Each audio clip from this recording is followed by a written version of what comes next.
Good afternoon and welcome to this talk entitled Modeling and Control of Autonomous Underwater Vehicles, an Industrial Case Study. So this is, a seminar which is part of the Control on Decision Conference on Decision and Control Seminar Series. And so this is called the Road to CDC Seminar Series, and it is supported by IEEE-CSS, namely the Control System Society. So this is the part two. In the first part, we are seeing how is it possible to model a very challenging vehicle like an underwater vehicle. And because unfortunately we know that the underwater environment is a very, very challenging one. So we have to take into account several constraints about it. So we have seen how is it possible to develop and design a control system for this. Once that we have the model, of course, we can apply a model-based technique, and we have seen that in this case, model predictive control can be used because this kind of control technique takes into account also the constraints and namely saturations, input saturations and state saturation, for instance. And for this reason, it's particularly suitable to control this kind of vehicle. Now, in this part two, we will see another important task, which is the path planning. Path planning, it's a very challenging task because in this case, we have to take into account the complex environment, namely the underwater one. And at the same time, we have to take into account also the UAV's physical constraints, like the energy constraints and the motion constraints. So regarding this, you have to know that we have, fortunately, literature, we know different path planning algorithms based on artificial potential field methods. For instance, this is one, geometric model, search methods, and random sampling methods, and finally intelligent bionics methods. Okay, so you will see in this second part how is it possible to optimize this path planning task and developing an optimal path planner. So I would like to introduce for those who were not in the part one of this seminar, the speaker. The speaker is the Dr. Luca Cavanini. So just a brief introduction about him. Dr. Luca Cavanini has received his PhD degree in automation, information and management engineering from this university, namely Università Politecnica delle Marche, here in Ancona, in 2018. He works now as technical consultant at Industrial Systems and Control TD at Glasgow and research fellow, and he is research fellow at this university. His research activities includes, but are not limited to, model predictive control, autonomous mobile robotics, and artificial intelligence, and machine learning techniques for control system. So I'm really proud and glad to introduce the speaker, Dr. Luca Cavanini. Thank you, Andrea.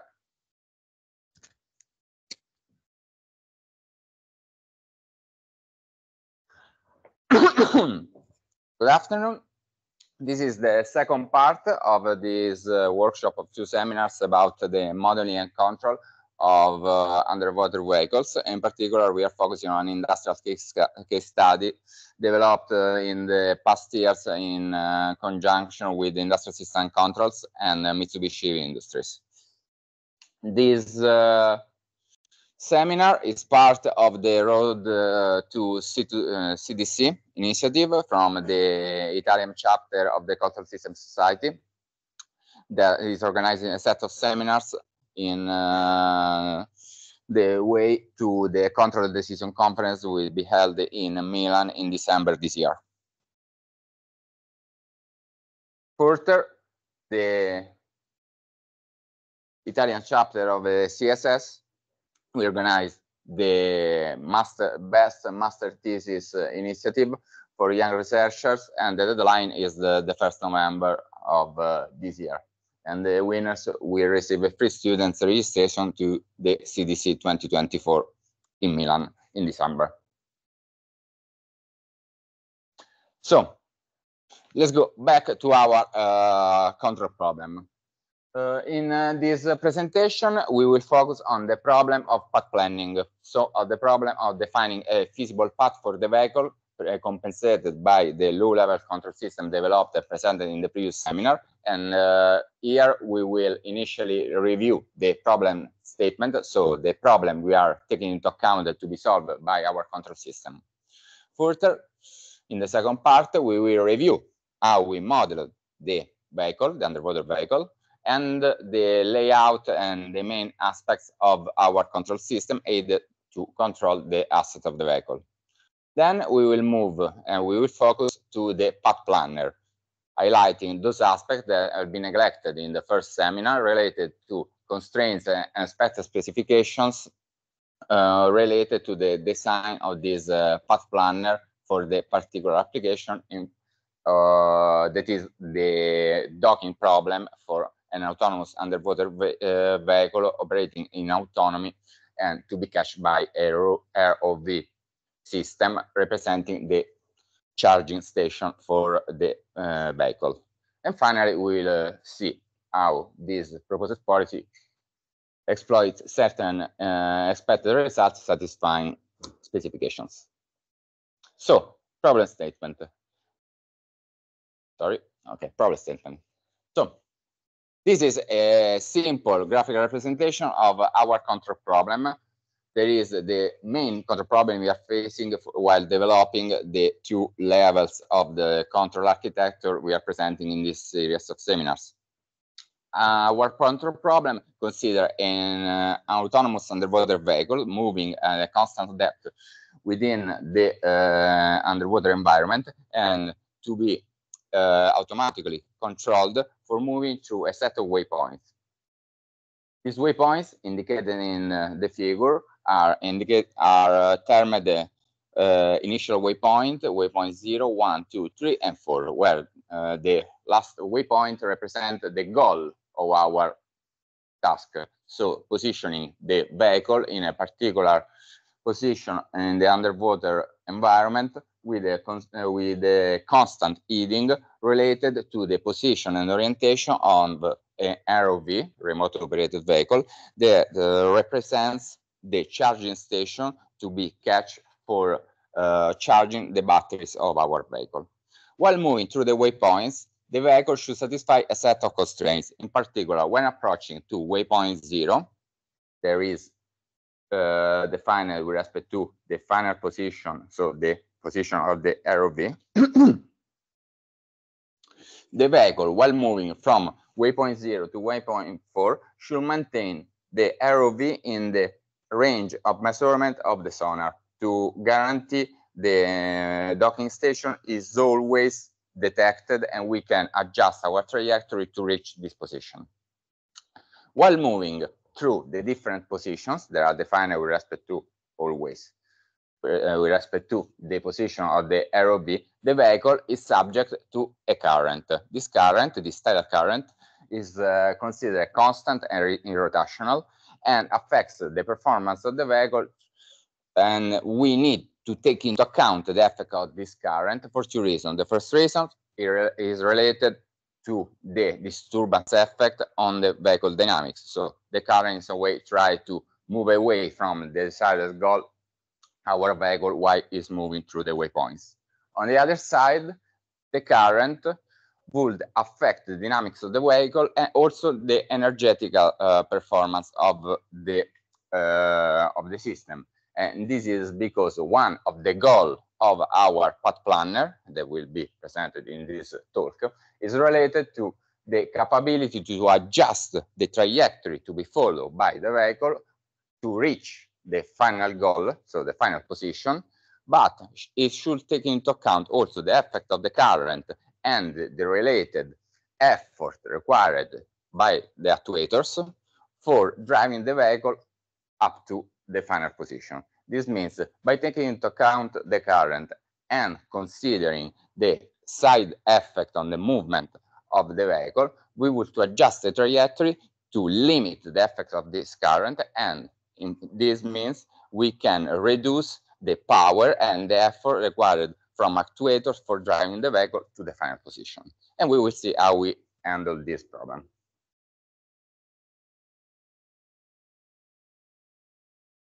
As I said, we have a set of waypoints. Each of these waypoints is characterized by specifications provided by MHI with respect to a set of parameters. In particular, these parameters are the position on the X and Y axis of the robot, so the position we want to reach and represent the position on the waypoint, and also the orientation we will want to maintain while reaching this position.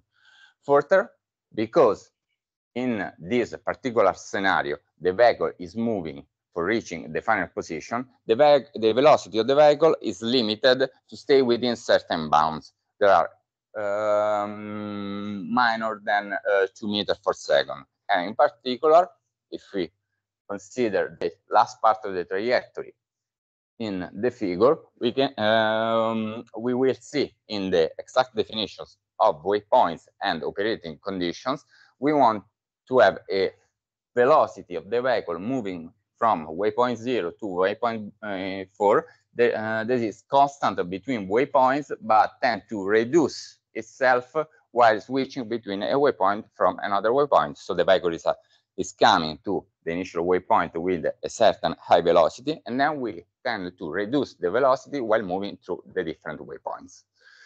Other controlled variables, so apart the heading and the position and the forward speed of the vehicle, other variables are considered to set to 0. So the roll angle and the pitch angle are considered 0, or to be maintained to 0, really.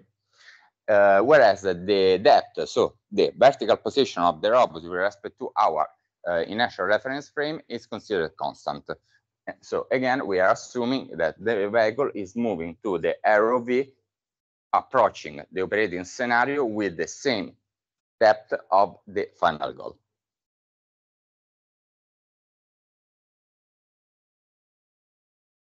As I said, we have the tidal current. This tidal current has been modeled according to the specification provided by MHI as a current featured by a constant speed and irrotational. So the velocity of the current is constant over the scenario, and the orientation of this current is expressed as a delta with delta angle, a variation of the angle related to the final goal, so to the final position the vehicle should maintain.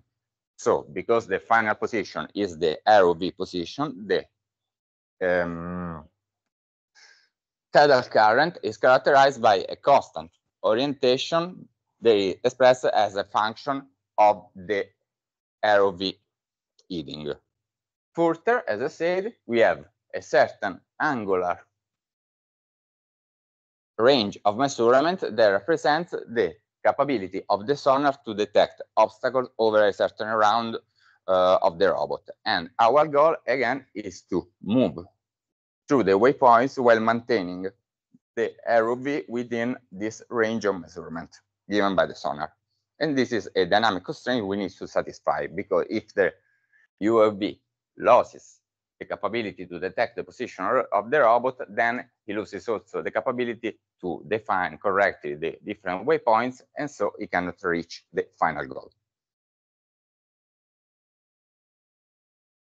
So let's take a look to the low-level control system of the vehicle, and also to the AUV model that has been the focus of the previous talk. As extensively described in the last talk, in the last seminar, our vehicle can be modeled as a rigid body characterized by different linear and nonlinear and time-varying components representing the different dynamics affecting the movement of the vehicle in the underwater environment. In particular, we will take care of restoring forces and moment, so G or eta, the damping effect, the Coriolis centripetal effects, and the effect due to the mass of the robot, and also to the added mass, so the virtual mass related to the movement of the robot in the water, so related to the water displacement. Further, we need to characterize this, the dynamics of this model with respect to the presence of the current, because the current acts as a disturbance. The effect of the current can be modeled by replacing the velocity, in this case, linear angular velocity of our robot in the original rigid body equation, with the difference between the velocity of the robot in an environment that neglects the presence of the current and the related speed of current, such that the final speed of the vehicle in the water will be given by this equation. So by replacing VR in the rigid body equation, we can evaluate both the dynamics of the system and the effect of this tidal current on the system while it is driven. And this is really useful because it permits to evaluate the displacement and side effects due to this disturbance acting of the vehicle while driving it to the goal. About the tidal current, here we have the main characteristics characterizing the current. In particular, the current is featured by a constant speed, so the magnitude of the speed of the current is constant, and the current is also irrotational. So it is characterized only by the presence of a velocity in terms of the x and y axis in the inertial reference frame. Further, there is not a component of the tidal current over the depth, so over the z-axis.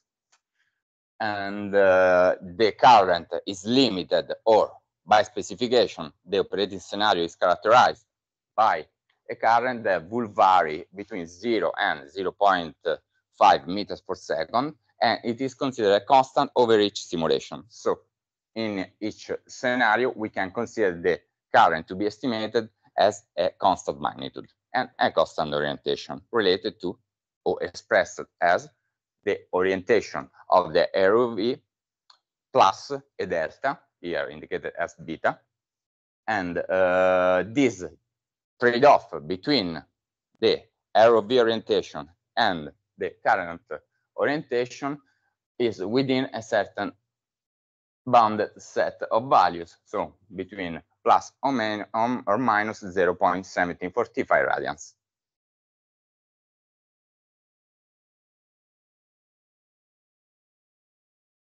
We recall also the types of actuators characterizing the system, because by the rigid body equation, we can model the dynamics of the system moving in the underwater environment, but we need also to characterize the dynamics of different actuators permitting to drive the vehicle as we want by our control law. These actuators are, as shown here, the main thruster. There is a main source of thrust moving the vehicle, a set of fins termed stern planes and rudders, and two sets of side thrusters that are divided in front thrusters and rear thrusters. These thrusters are used because we need to move the vehicle while approaching to the docking scenario, to the docking station with a limited speed. This means that when the vehicle is moving with a low speed in terms of forward speed, the fins are not so efficient. We can use only them for adjusting the trajectory of the vehicle. So we need also to use front and rear thrusters, so the full set of side thrusters, for maintaining the expected depth of the vehicle in the scenario, and also for moving and adjusting the orientation of the vehicle while following the expected trajectory. The main thruster, as we have seen last time, is characterized by a nonlinear dynamics related to the actual operating condition of the vehicle. So in particular, related to the actual speed of the vehicle with respect to the actual speed of the thruster. Further, we have the set of forces and moments due to the action of fins. As we seen, each fin is permitted to drive the robot, generating forces and moments, but these forces and moments are directly related to the forward speed of the robot, as we can see here in different equations, where U represent the forward speed of our vehicle moving through the water. Because of this, from this equation, we can see how reducing the value of the forward speed, the value of forces and moment can be generated by fins reduces. And because of this, we need front and rear thrusters for compensating or for generating the expected torque and moments permitting to move this vehicle over the computer path. These equations, together with the main thruster equation and the following allocation matrix, permits to characterize the behavior of the different actuators operating in conjunction to generate the expected forces and moments we want to use for driving the robot. The problem in this case is related to the nonlinearity characterizing the thrust generated by each thruster. Because of this, while developing the control policy aimed to control the asset of the robot, we used this particular structure. In particular, this structure, our low-level control system, is characterized by three main modules. One is the MPC, that computes the set of virtual forces and moments to be generated and to be applied to the AUV for moving it or for stabilizing it to the set of set points values externally provided. A thrust allocation algorithm that takes into account the instantaneous operating conditions of the robot and also about information about the scenario for mapping the virtual forces and moments into the set of signals driving actuators.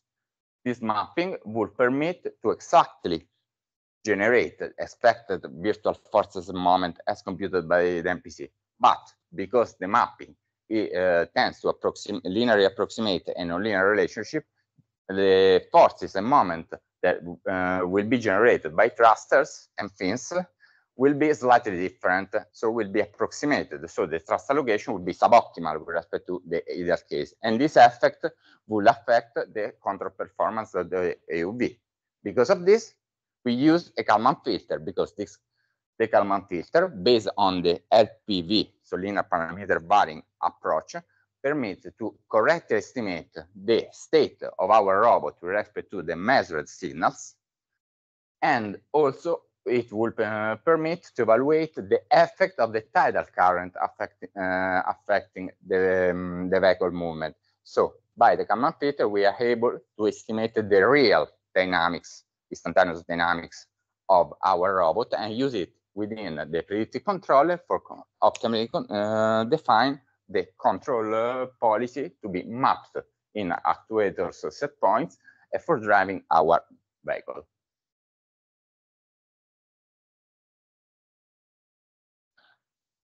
Based on the previous scheme and considering the different specification and expected performances detailed by MHI, we formulated an external control loop that represents the path planning policy. This path planning policy should define the set of references for the attitude controller, so the previous set, the previous combined algorithm, including MPC, thrust allocation, and Kalman filtering, such that the AUV can be correctly moved through the mentioned waypoints while satisfying constraints and specification about the movement, the detailing the behavior of the plant in each waypoints. And also, this path planning policy should be able to adjust this trajectory according to the presence of the current and to satisfy the goal of minimizing or limiting the power required for to supply actuators, so for moving the vehicle over the scenario. The system is our control system, our path planner is composed of 3 main algorithms. The first is the waypoint generator, the second is the optimal path planner, and the third is the tidal current estimator. By combining these 3 algorithms, we are able to perform the task as mentioned initially. The first policy we want to detail is the waypoint generator. Now, the waypoint generator really is probably the simpler policy developed for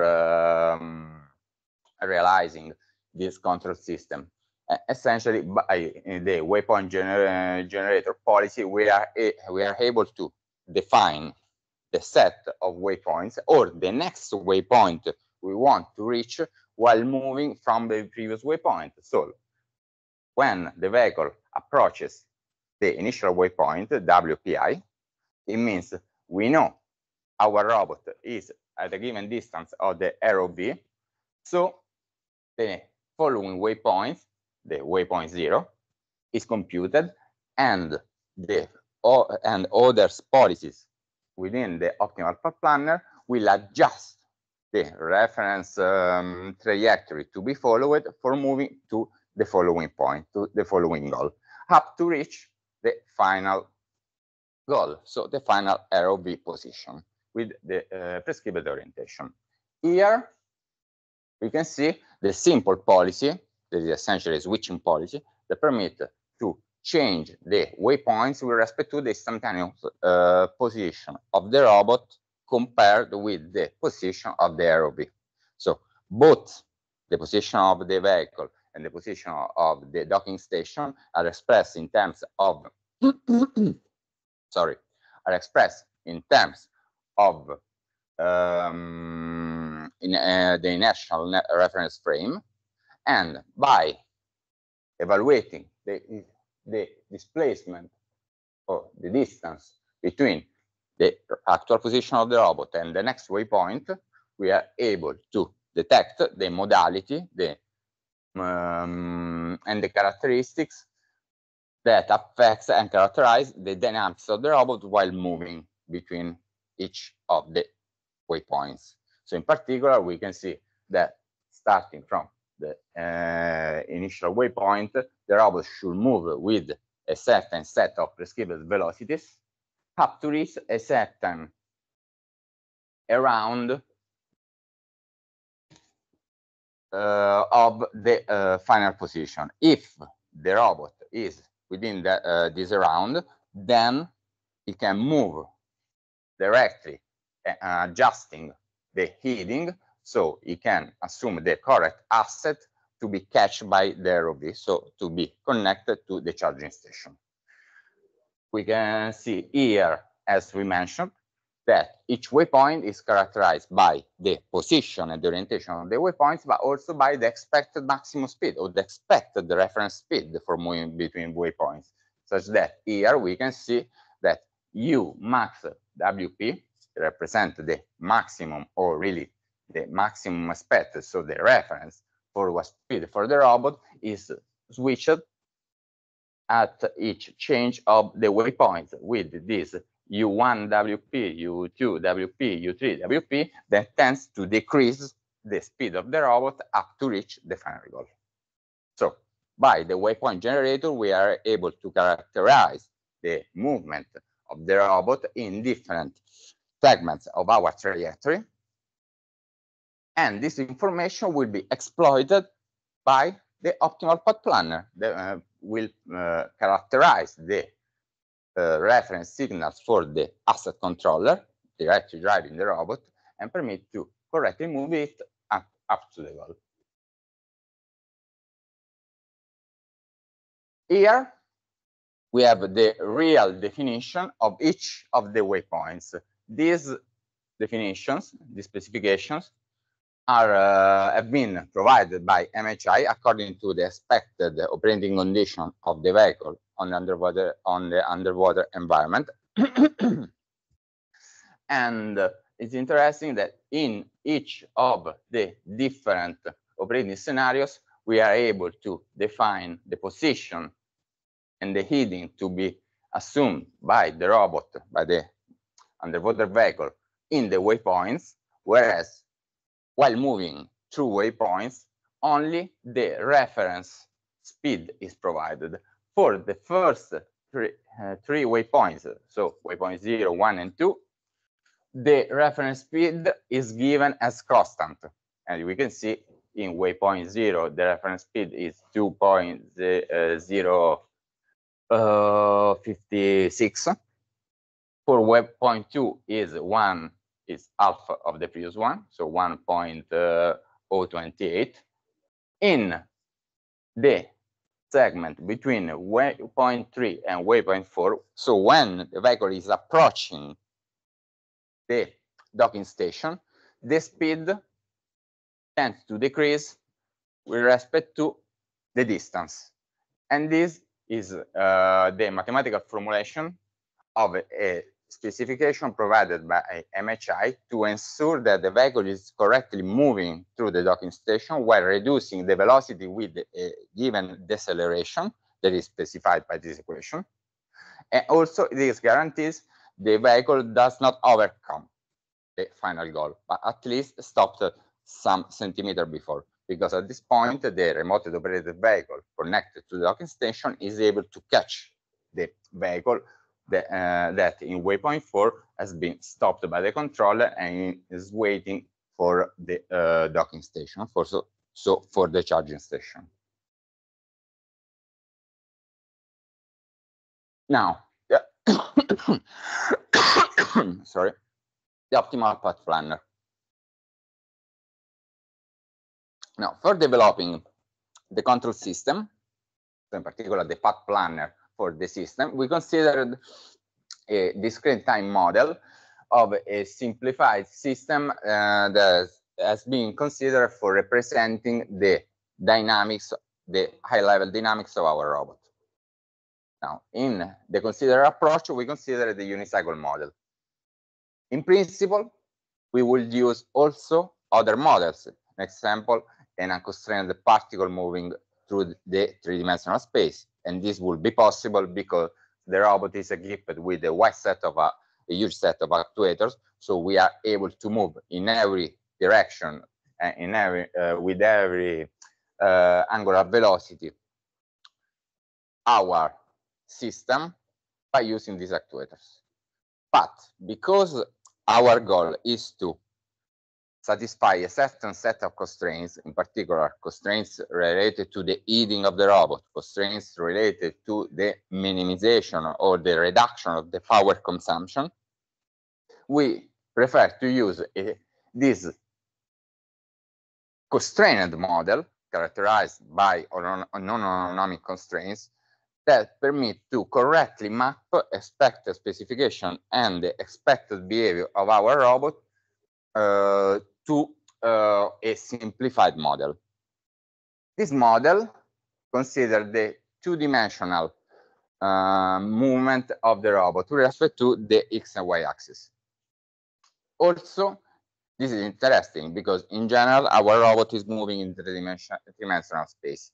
But from specifications, we decided to allocate the problem of the depth stabilization, so the position of the robot over the z-axis, in the low-level controller.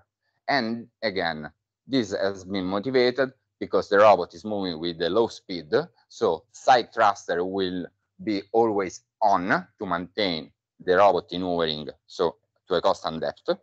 And because of this, we can neglect to take into account the depth control in this path planner, and we can focus on the two-dimensional surface path planning problem.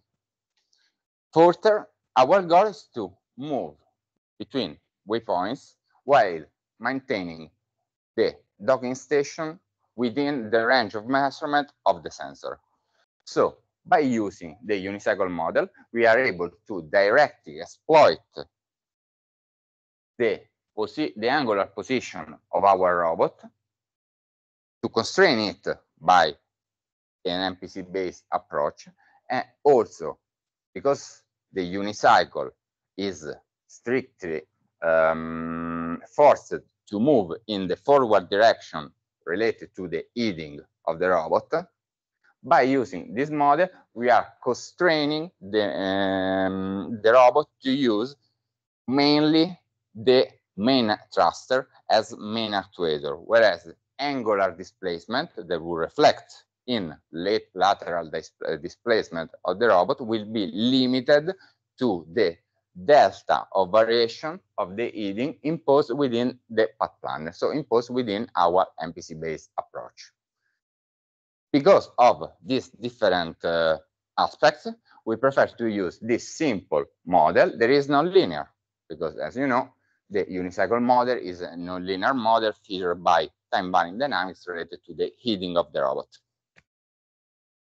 In our approach for modeling this system, again, we consider the linear parameter varying modeling approach. The LPV approach permits to cast a purely nonlinear system into a quasi-linear system, a time-variant linear system, where the nonlinearities featured in the system are collected within a set of time-varying parameters termed scheduling parameters. For the unicycle, the scheduling parameters are related to the value of the instantaneous value of the heading of the robot. So because of this, we are reducing a nonlinear problem to a quasi-linear problem that locally is linear.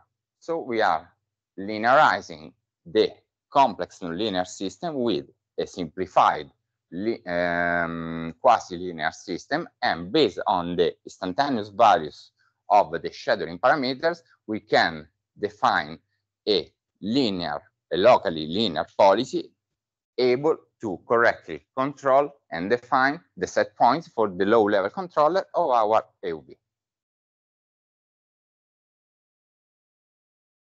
Now, the problem at this point is to define the trajectory to be followed by the robot from each instantaneous position up to the next waypoint.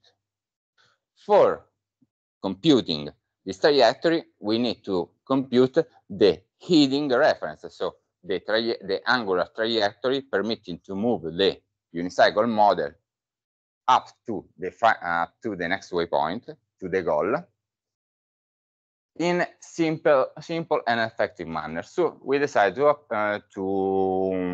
define a control module operating in combination with our path planner that defines the instantaneous value of the heading angle to be followed by the robot. And as you know, this is the well-known equation permitting to evaluate the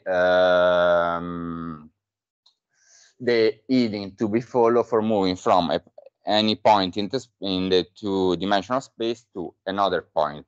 If we consider x okay, y okay, the instantaneous position of the robot, and yr and xr, the final position to be reached, by computing this, we are evaluating the angle of the segment connecting the 2 points.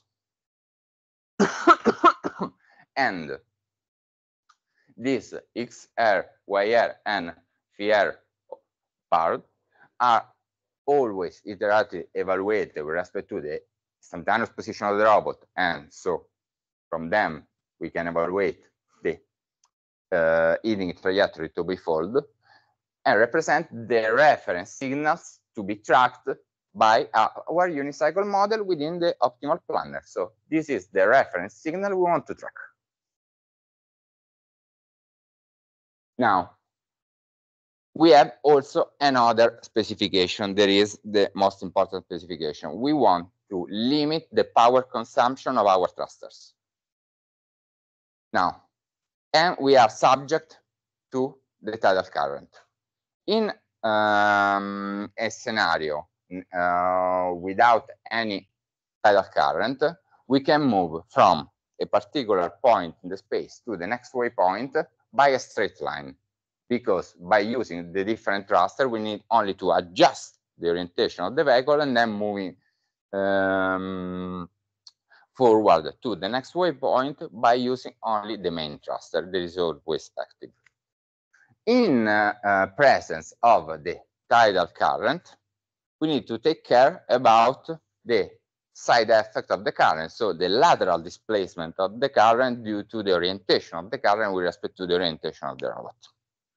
Our goal at this point is to evaluate some condition that permit to set to 0 the lateral displacement of our AUV while moving through waypoints, because this means the effect of the tidal current will be compensated by the lateral dynamics of our robot, and this means we are able to follow a trajectory that neglects the lateral displacement, and because of this permits to minimize or reduce really the power consumption due to the use of actuators. Following this equation, and this is the explanation of what I mentioned, our goal is to guarantee that the vehicle is moving only in following a straight line. So we need to compensate in some way the lateral displacement of our vehicle, and this can be done by studying this equation when EC dot hat is the expected value of the current speed with respect to the side, so to the lateral direction of our robot. So the idea is, if we want to set to 0 this equality, we need to explicit the different components. So we know the acceleration or the velocity of the robot respect to its lateral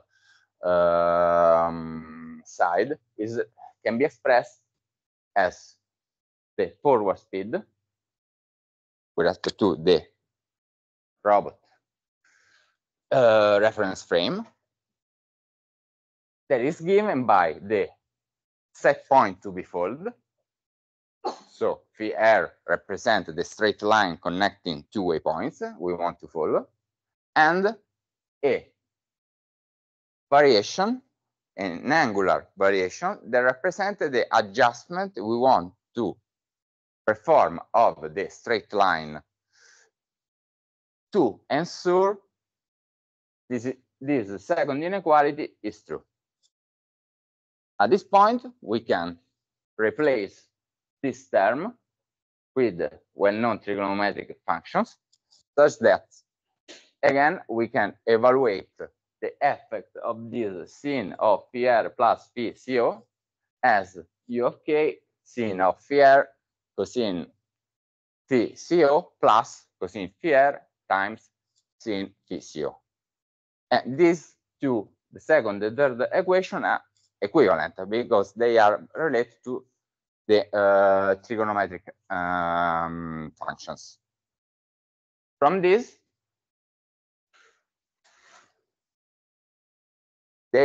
our goal, again, is to compute our correction, the angular correction to be included in the trajectory for achieving the expected performances in terms of zero lateral displacement or zero lateral speed of the vehicle.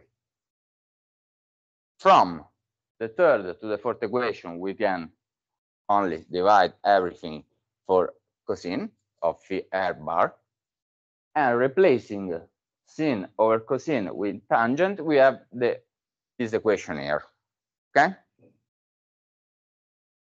Where y c dot hat, this is the expected lateral velocity of the vehicle with respect to the initial reference frame, is something we can expect, we can measure or estimate. So at this point, from this equation, we have the tangent times the cosine of phi delta plus sin phi delta should be equivalent to this. But in this equation here, if we assume the lateral speed of the current is known, it means we can evaluate everything. So from this equation to the last equation, we approximate this with the first order Taylor-Maclaurin series expansion, and we can write the tangent of phi r bar plus the correction is equivalent to the lateral speed of the current with respect to the vehicle over the forward speed of the vehicle times the cosine of the original reference. This means from this equation, we can compute this angle. This angle represents the correction to be continuously updated at each iteration for reducing or for ensuring the first equation to guarantee we are not moving laterally the robot due to the effect of the current. And this is achieved by adjusting the trajectory of the robot and not by using the side thrusters that would require the use of more power, and so reducing the battery state of charge within the robot, and so reducing the autonomy of the robot. So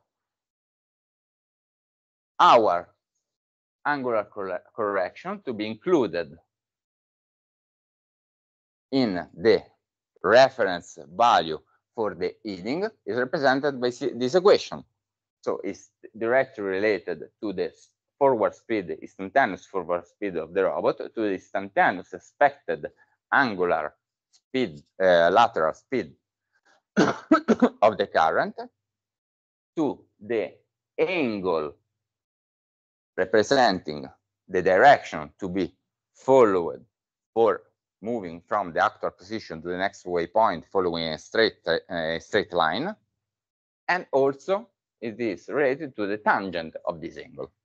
Okay, so everything in this equation, apart the lateral speed of the current, is known. So we can compute by this the correction angle and introduce this correction angle within the set of reference signals. So this atan di phi yr minus yn over yr minus yn xr minus xn represent the reference trajectory, the reference angular trajectory from a point to another point. This can be correct by introducing this correction instance by instance, and by this correction we can adjust our trajectory for moving with respect to the trajectory, the direction of the current and also its magnitude. For that, we need to include a set of constraints within our control system, permitting to ensure that our ROV is always within our range of measurement of the sonar.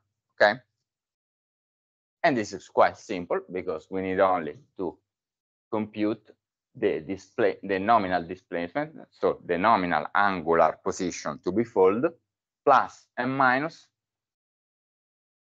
the range of vision of the sonar. And this can be directly mapped within constraints in an MPC-based path planner, because these constraints can be computed iteratively with respect to measured or estimated parameters, and can be formulated as a set of box constraints. So because we are using MPC, we are using an LPV model, we are in an LPV MPC framework, we want to maintain the convexity of the overall control system, of the overall optimization problem. So the model is locally convex and linear.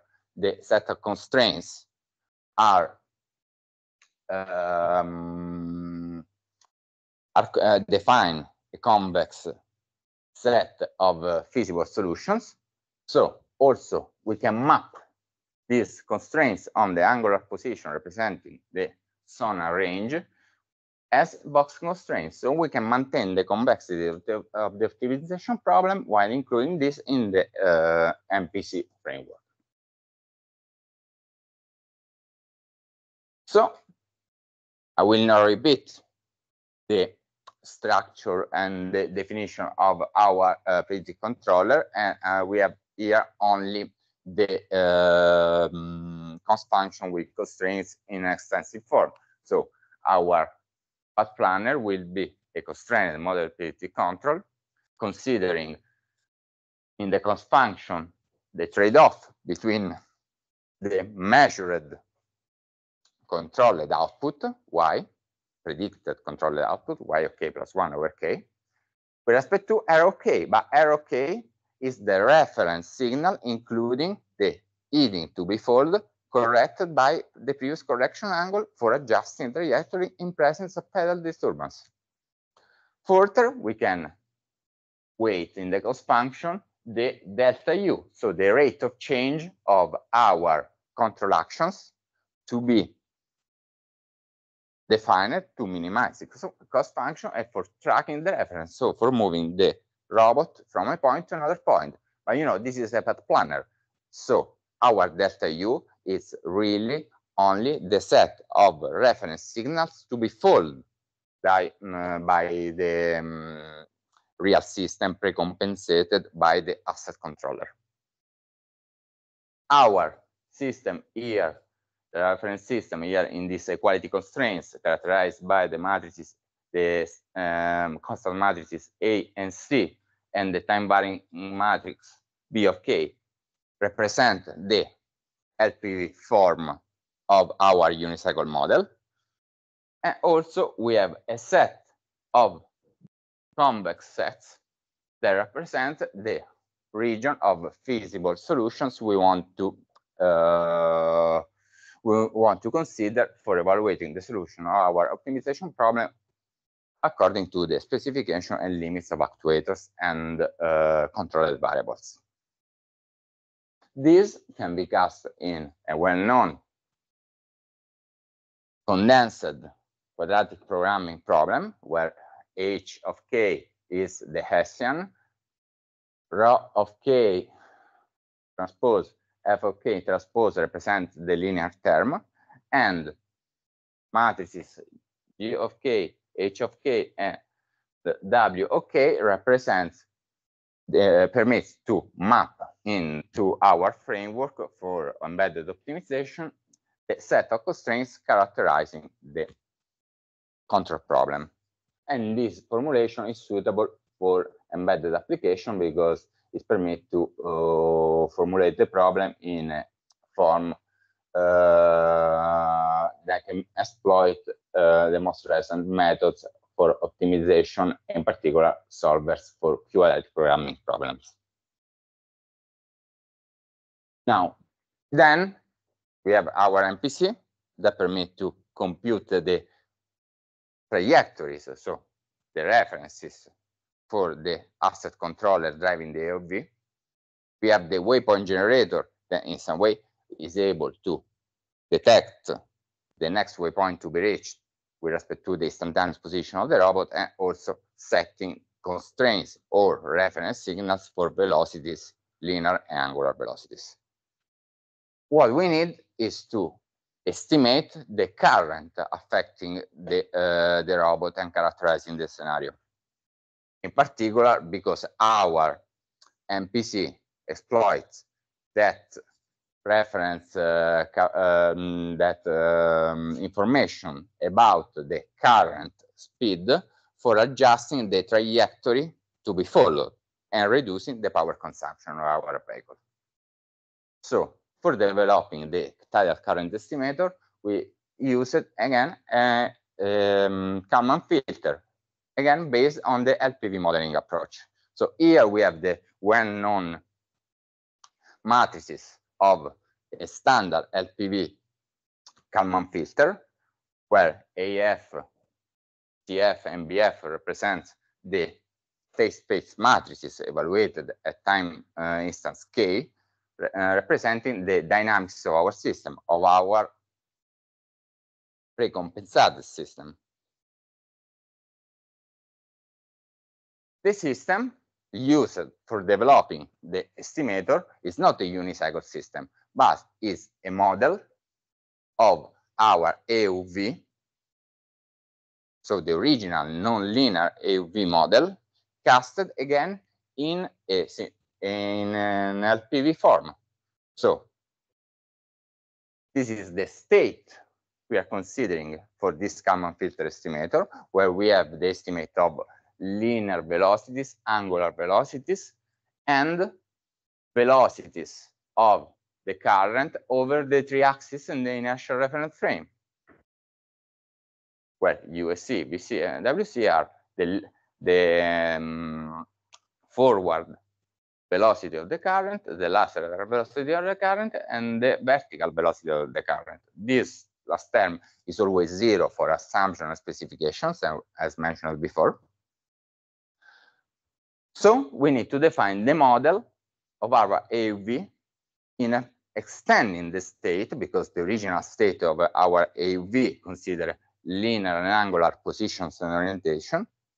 Here we focused on velocities. So by taking only the state considering velocity, we extended it with the velocities of the current. The matrices detailing the internal structure of the space-state model considered for developing the Kalman filter estimator are based on the nonlinear equation casted or locally evaluated at each time step, so casted in an LPV framework again. So our A, B, C, F, and D, F matrices are directly computed following the modeling approach of our AUV presented in the previous seminar and mentioned at the beginning of in the first slides of this lecture. By defining this space-state model and considering this extended state vector, we are able to estimate these three components of the current speed, starting from the measured velocities and positions of the vehicle. So we are estimating something we cannot directly measure, but we know, or we assume, acts in the system as indicated by this time-varying space-state model. Another aspect to highlight is related to the control action used within the Kalman filter, because as you know, our control loop, our low-level control loop, so the control system controlling directly the actuators, is characterized by an MPC and a thrust allocation algorithm. The MPC generates the virtual forces and moments, whereas the thrust allocation converts these forces and moments into signals controlling actuators.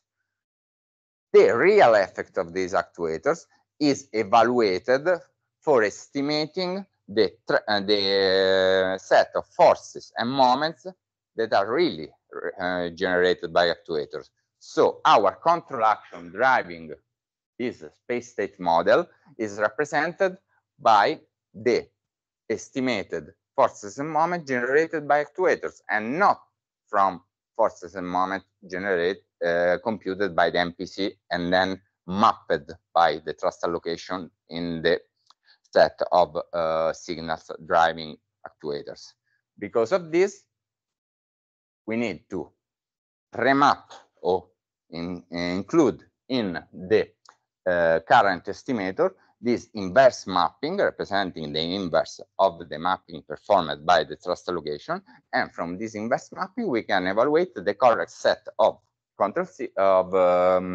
forces and moments driving the model, the reference model for the tidal current estimator.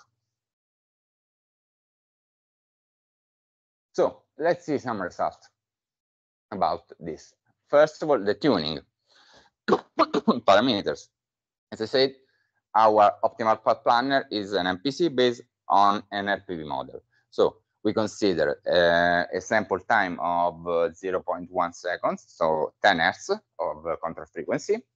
And we have some constant control parameter, whereas other control settings are time varying because, in example, the forward speed is a reference signal for the MPC, but is set also as a maximum speed for that particular segment of the trajectory. So we cannot drive the vehicle over such a speed. The prediction horizon is essentially 0.5 seconds, whereas the control horizon is 0.3 seconds, because MP and T with respect to TS is 0.5 and 0.3 in seconds. We have a set of matrices defining weights in the controlled output state and rate of change of the control action, whereas P is the terminal weight matrix for ensuing stability of the control policy. Constraints are related to the nominal operating conditions considered in the final specification. So the maximum speed a priori will be between 4 and -4. By reality, we never reach in the particular scenario these velocities. As for the velocity, the angular velocity, so the rate of change of the heating, there is constraint to be 0.9 radians per second. Also, a similar approach is considered for defining the rate of change of both controlled variables. Now, these are the really preliminary results of the estimator tested in some initial operating condition, whereas other practical results cannot be published for the MBA. So we can see that we are able to detect and to estimate the components, the forward, lateral and the forward speed components of our current in a particular scenario in this case. But the most interesting result is not related to the tidal current estimator performances, but to the trajectory to be generated. Here we focus on the last 3 points of the last 3 waypoints of our scenario.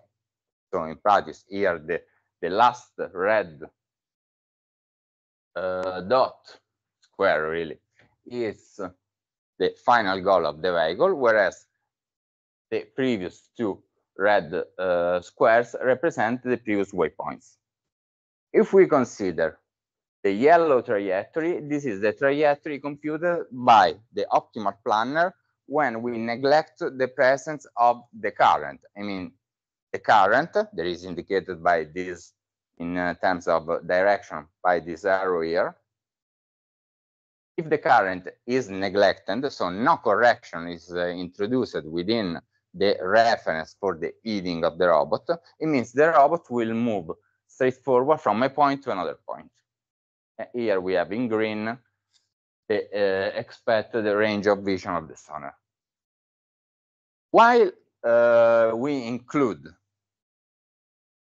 this change of the trajectory for reducing the effort of side thrusters, because if, as in this case, the current is trying to move the vehicle in a certain direction, for maintaining this yellow straight line between waypoints, we need to drive the vehicle by using side thrusters, so increasing the power consumption for generating a force and moments opposite to the effect of the current. By introducing the correction, and the correction affects each segment of our trajectory, it means that we are able to adjust our trajectory for reducing the needing of the side thruster effort, and so we can reduce the power consumption of side thrusters. This is shown in particular in this result mentioned here in this text, because in this particular control scenario, and these are only the last few meters of the overall control scenario as detailed at the beginning, by applying the correction of the trajectory related to the estimated tidal current angle, so by the components of the tidal current in terms of velocity, in this particular scenario, we were able to reduce the power consumption of actuators of the 7.85%. This means by following the straight line between a set of straight lines between waypoints, the power required to supply actuators increases of 7.85% more with respect to this other trajectory that permit to take into account the tidal current and then reduce the force and moments to be generated by side thrusters. Now, this policy, the here has been tested in a simple but effective test scenario, has been also validated by varying the operating scenarios considered in this set of simulation tests over the whole set of operating areas defined according to specifications. So by evaluating the performances of our optimal planner and the optimal planner, including the adjustment of the heading trajectory, we evaluated an average power consumption reduction, so the reduction of the power to be delivered by actuators of around the 5%. And this is really interesting because in this simple but effective manner, we are able to reduce the power consumption. So the vehicle, while approaching to the docking station, has the possibility to also face larger operating scenarios, because we can reduce the power consumption required for facing these scenarios. So we are, by reducing the power consumption, we are increasing the autonomy, and we are increasing also the set of operating scenarios our robot can face and we can consider in the real world applications. And this is all for this second seminar. Now, thank you for following me. If you have any question, you can send me an email to my academic email or to my professional email. This I want to thank Industrial System and Control, Mitsubishi Industries, and the whole team that participated for developing this activity. And I hope you enjoyed this presentation, and thank you.